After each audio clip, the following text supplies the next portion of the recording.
रैखाथि बिफानाव साख्रि थिसनथायनि थाखाय जायगानि लाइमोनफोरखौ लानानै सांग्रांथियारि हाबाफारि खुंदों।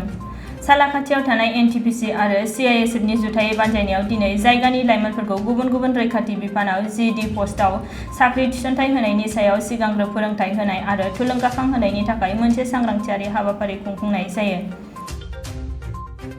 कक्राझारनि बड'फा कालचारेल कमप्लेक्सआव खुंफुंनाय बे सांग्रांथियारि हाबाफारियाव कक्राझार जिल्लानि सिङाव थानाय खमैबो 1000 लाइमोनफोरा बाहागो लायो।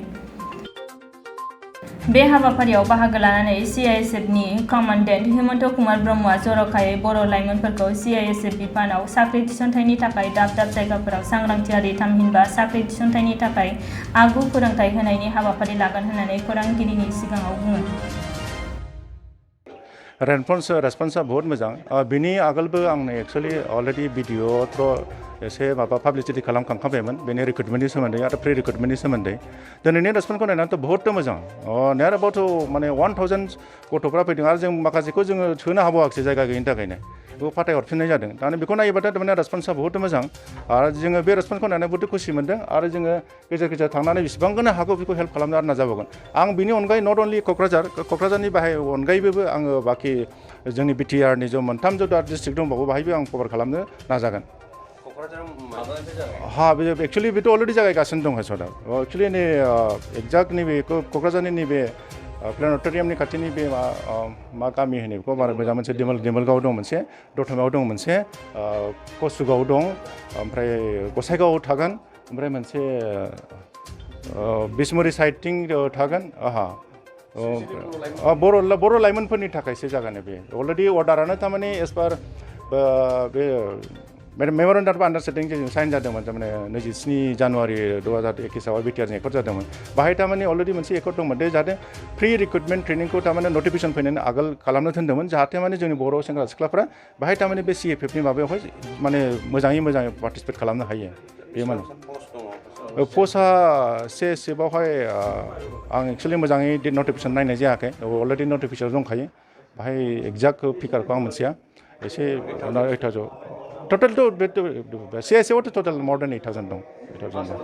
फाक्का बिनि थाखायनो जों नाजागासिनो दङ।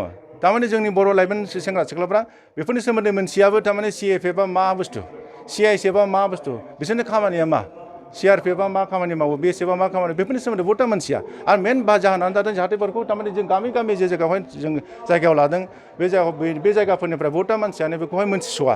ओंखायनो बे गामियाव थांनानै जों बिसोरखौ मोनसे एवारनेस प्रग्राम एवारनेसजों लोगो ट्रेनिंबो पार्टबो खालामनो नागिरदों। जास्ट मटिभेसननि थाखाय आरो बाखि बिदि नङा दे थारमाने प्रि रिक्रुटमेन्ट जोङो बेथ' अनलि कम्बाइन एग्जामखासो बेखौथ' गावबागाव कम्पिटिसन खालामनानैसो लानांगौ। बाखि जोंनिफ्राय जों बेसेबांखौनो हागौ बेखौ जोङो माबा फिजिकेल ट्रेनिं आरो माबा इनडोर क्लासनि थ्रुयै माबा खालामनो नागिरदों आरो। एवारनेसनिखौहाय एक्चुअलि अलरेडि काफि माबा जायगानिफ्राय जोंनियाव नट अनलि क'क्राझारनिफ्राय नङा धुबुरी डिस्ट्रिक्टनिफ्रायबो बहुदता रिकुवेस्ट खालामगासिनो दङ, बाखि जायगायावनो खालामगासिनो दङ।